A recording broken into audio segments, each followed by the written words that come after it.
L'chaim, everybody, to life.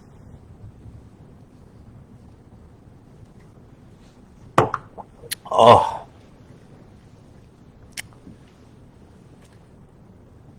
what for you is an experience of prayer that is meaningful and beautiful for you? Most likely, one that you just felt nirvana. You felt connected. You felt, that you're there in the moment. Your heart and soul is sensing a connection, which obviously be wonderful. How about when you don't feel that necessarily, and you're deeply struggling? As a matter of fact, not only are you struggling, but you even have more crazy negative thoughts come to you because you're praying. No one's looking for that kind of prayer. How does God see that prayer? How should we view it? Welcome to Tanya today. I'm Rabbi Ronnie Fine, coming to you from Chabad Zichron Kadeshim in Montreal, Canada, where it's a privilege and a pleasure to share with you the Tanya.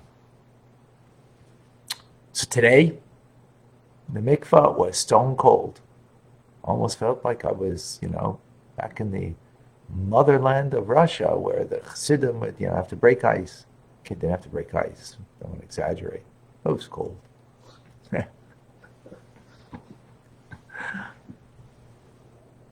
Sometimes we feel cold, right? One thing, the mikvah is cold. It still purifies. Another thing is when we feel cold in our prayers. That's for sure not a good thing. But what if we are warm in our prayers, but it's a great struggle? We are in chapter 28. And in this chapter, the Alter Rebbe deals with when we have negative thoughts that come to us. We've dealt with negative thoughts when they come to us when we're at work, when we are doing our thing. But what happens when they come at a crucial time, like prayer? That's a time of connection.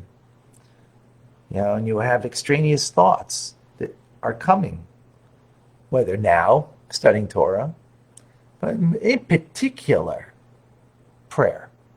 That's when it comes. The Alter Rebbe says, just don't pay attention to them. Avert your mind from it immediately. Now you might think, well, I'm in a holy space of prayer, and these negative thoughts are coming to me. Well, maybe it means that I have to take them and ascend them to a holy place. Says the Alter Rebbe, don't do such a foolish thing. There is this concept of taking evil thoughts and having them ascend to their source above, which is a holy place. But that's only righteous people can do it. We can't do it. Why? It's because we're rooted down below. We are, in our exterior heart, desiring things that are not of a holy nature. We desire, that's just who we are. So we're stuck down here in that respect. Therefore, we can't take those negative thoughts and allow it and have it ascend to their source. The righteous people can do it. Why? Because they're not bound by earthliness. And they actually do have negative thoughts that come to them, but they're not theirs. They're someone else's. And they can help that person to take that negative thought and rise it up to its root source in the divine to help them deal with it. Now, what's the proof that it's not their thought? Is because they have no emotion attached to that desire, to that thought. We think what we think because we have a desire. We have our heart's desire. From it rises up to our mind to think what we think. So we have a feeling that's associated with it. The righteous have negative thoughts that can fall into their head, but it's not theirs. And again, the fact being that there's no emotion attached to it. So they could take that thought and have it rise up to a divine element above in the spiritual world and bring a refinement to it and help that person who had that negative thought, who has a lust in that thought, to give them the strength to overcome it. But because they're not tied to the thought. They're not tied to the emotion that's tied to the thought. Right? But that's not our case. Any thought that you have is because there's some kind of emotion that's tied to it. Again, that's why we think what we think, because we feel what we feel. So don't try to do that, says the Alter Rebbe. Okay? Don't do that. Right? Because it's our own negative feelings that we have, emotions that's lodged in the left ventricle of the heart where the animal soul is, and it's coming from the animal soul. And once we know that it's coming from the animal soul, just push it away. Now, you might feel downhearted and dejected, right? Feeling, like I'm in the middle of prayer, in a holy place, holy moment, auspicious moment of prayer, and these extraneous negative thoughts come to me. Naturally, I'm going to feel dejected. So the Alter Rebbe says, no, don't be dejected.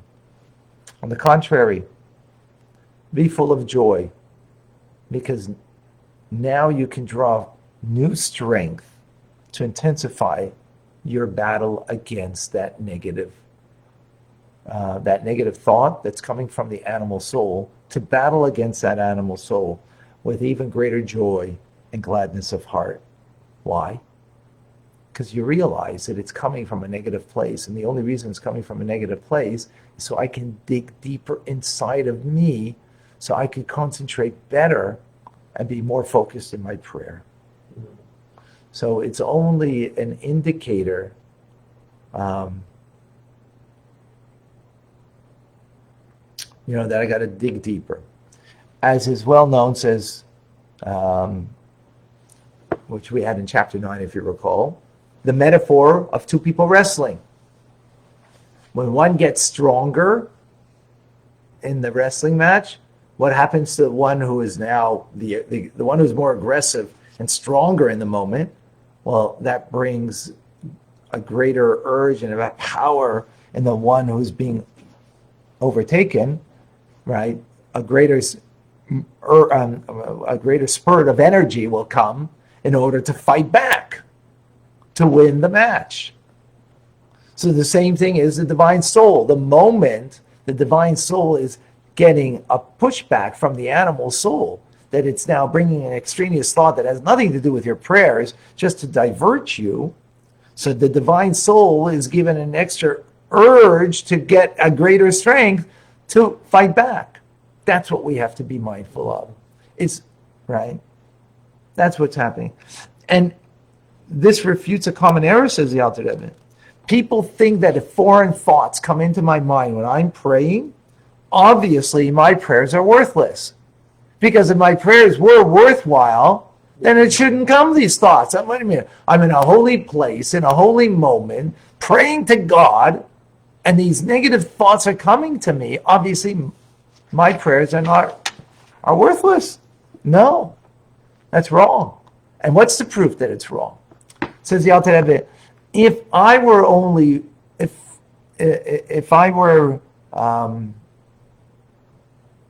one soul, right, in me, so then that's true. So I should only have the soul of the godly soul's thoughts, which are good thoughts, holy thoughts of connection. But I don't. I have two souls within me. Not just within me, not one here, one there. No, both here. Battling over me. So when I recognize that it is two souls within me, and each one wants to pervade over me with my thoughts, here in prayer, what we're talking about, right? Then when you know that that's what's happening, and when you recognize that, then if you have any sense of God's presence, which means the fear of God, God is present, then you will take extra strength from your godly soul to overcome your animal soul. And you will overcome it. And ignore those foreign thoughts. Not try to elevate it. Not to try to deal with it.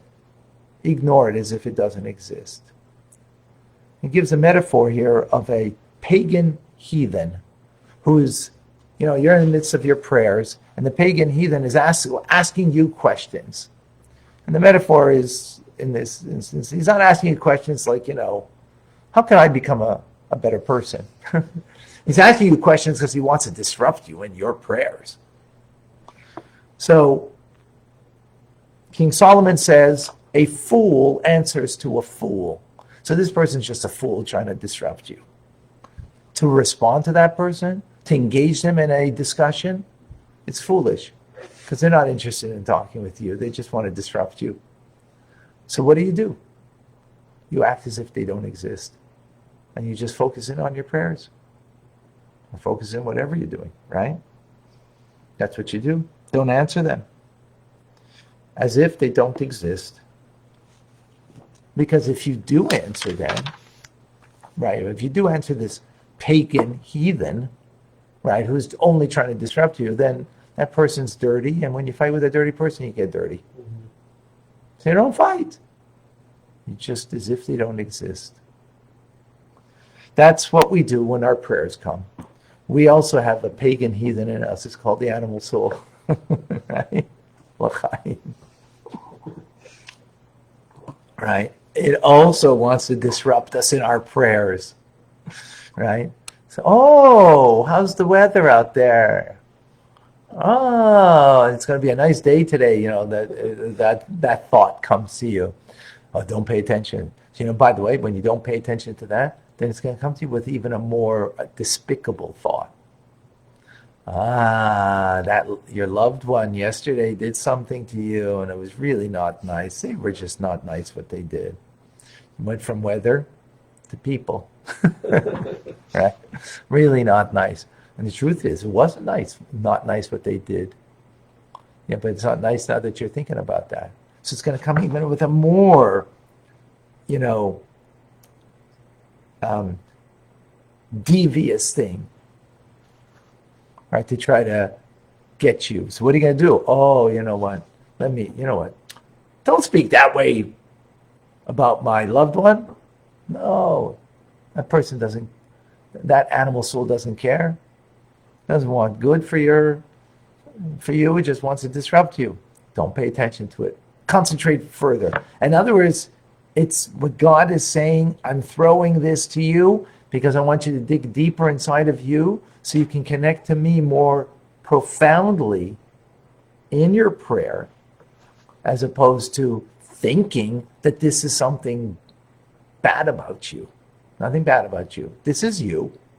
This is where you're at. And this is your challenge. And therefore, just focus more deeply. And that's the turbulent waters. Turbulent waters, Maim Rabim. Those are, right, that come to mind.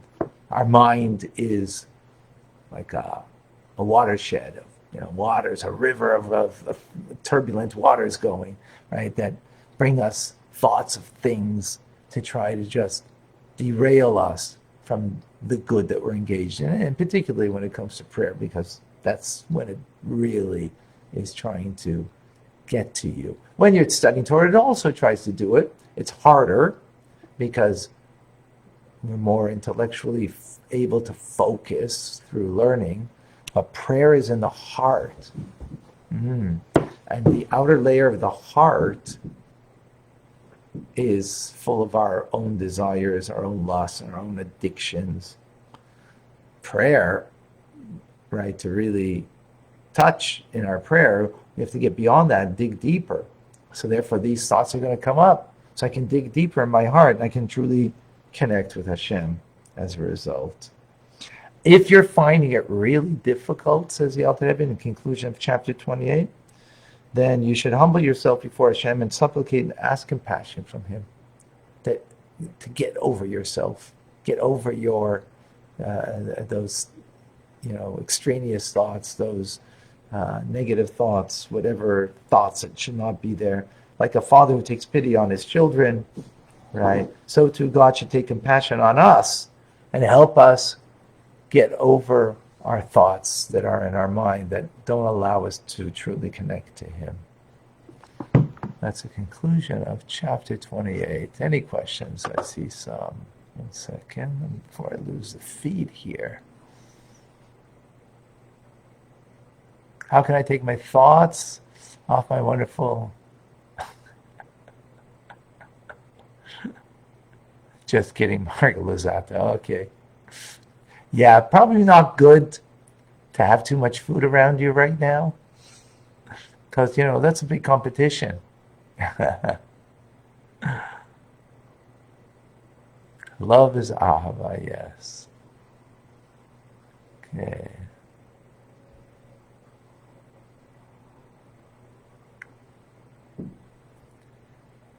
Ridding of depressive thoughts. Okay, wait. If we're learning Tanya, and if we're learning Tanya properly, then the Alter Rebbe has given us ammunition on how we can deal with those depressive thoughts. Those were chapters 26 through 26 and 27. And here also, this is also getting rid of depressive thoughts. Because here, of all the things that we do every day, 3 times a day praying, that's a lot of time. And it's a lot of time that you might get down on yourself and feel like, my prayers are worthless because my mind is always going astray. And by the way, that happens to me. It happens to actually going astray because thoughts, extraneous thoughts are trying to make me go astray. It goes astray even without extraneous thoughts. That's a level that means you're not really engaged, right? And that happens to us also. In other words, there's no battle because your mind, sometimes you can just say the words and your mind isn't there. That's doing it by rote. But then there's the battle. That's already a much improved level. The fact that we have these thoughts come to us, they're trying to derail us, that's already a much better level than there is no thoughts coming to us to try to derail us because we're on autopilot. That's even worse. So the fact that there is that battle, that's amazing. You're in the game. You're showing up. That's beautiful. It doesn't mean it's worthless. On the contrary, it means there's something very worthwhile here. You just got to dig deeper to get over it. Just 1 second. Okay, Rav, we're not going to deal with this stuff, what we're learning with now.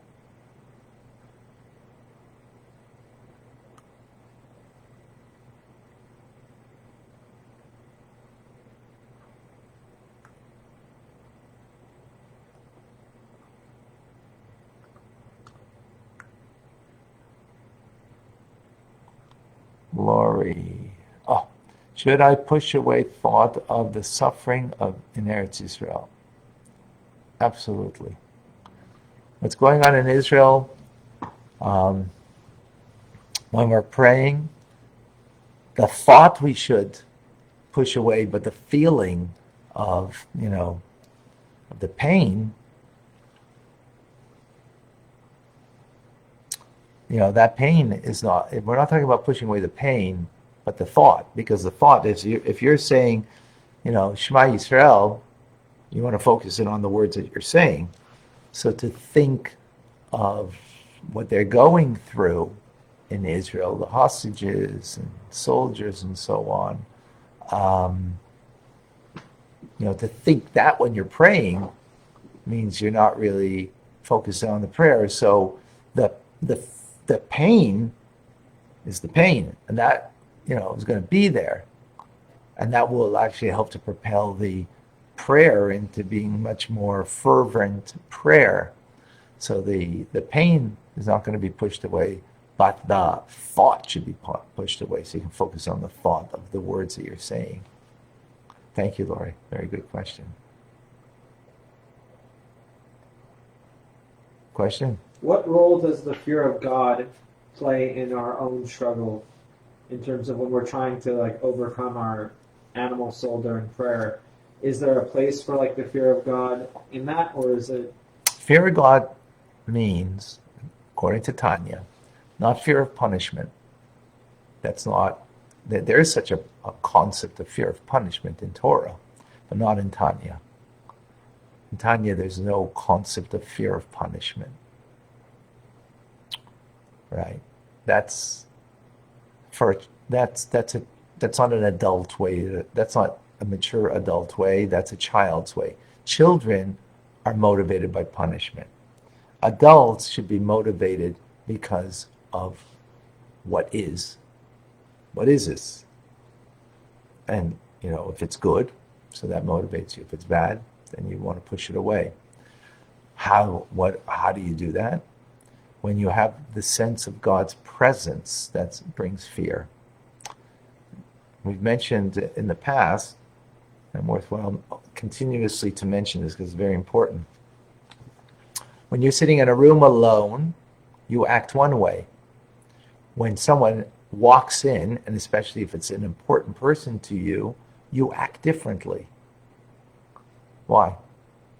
Instinctually, that's the concept of presence of another brings fear. All of a sudden you sit up, you check your jacket, is your tie?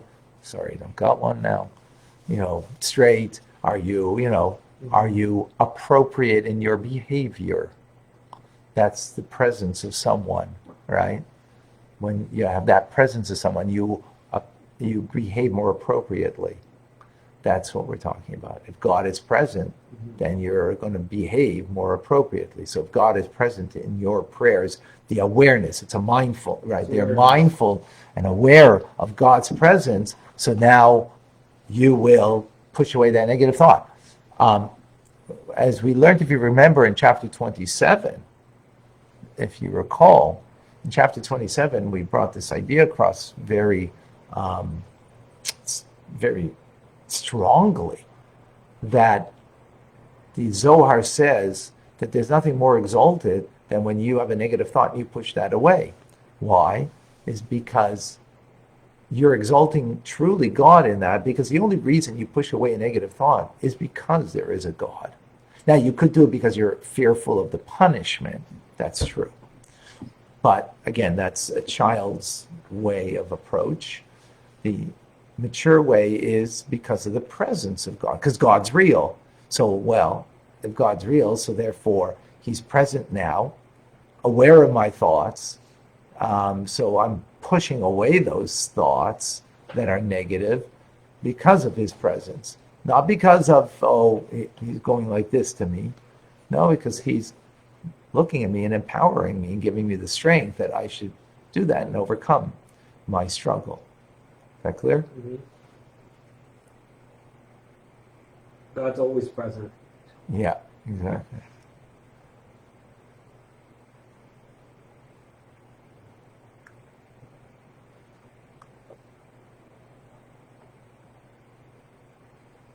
Okay.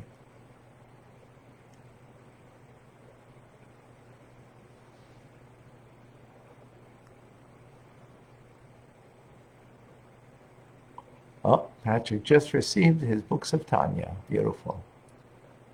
Okay. Hatzlacha. All right. I think that's it for questions. Oh, no. Carlos. When do these negative thoughts come from Or from whom? What purpose?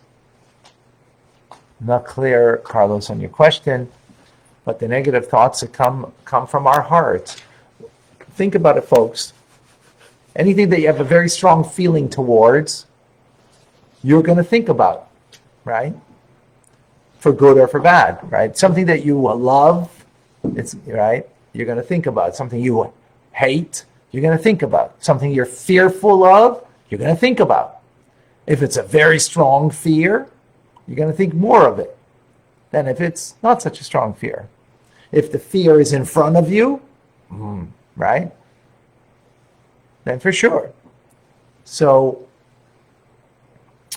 that's what we think of naturally. That's the battle to overcome that and not allow that to control us. Adopt a hostage. Do a mitzvah, folks. Do the mitzvah of prayer. Put on your tefillin. Adopt a hostage and help out. We've got 52 people now that have taken upon themselves to put on tefillin every day. Amazing. And many more mitzvahs and so on.